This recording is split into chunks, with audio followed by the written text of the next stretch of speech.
नाव ध्रुव माझी पवार. मी आता 2री मध्ये शिकतो. माझ्या शाळेचे नाव कुमार विद्या मंदिर सिद्धनेरी.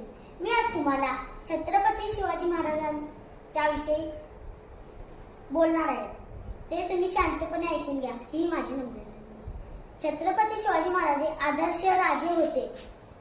छत्रपती शिवाजी महाराज हे यांचा जन्म 19 फेब्रुवारी 1630 रोजी महाराष्ट्रातील शिवनेरी किल्ल्यावर झाला.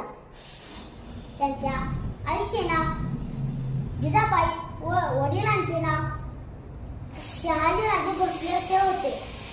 शिवाजी महाराज हे थोर पुरुष होते. शिवाजी महाराजांनी लहानपणापासूनच स्त्रियांवर अन्याय व्हायचा हे त्यांना आवडायचं नाही, म्हणून त्यांनी लहानपणापासूनच ठरवले की स्त्रिया हे जग बदलायचे. धन्यवाद.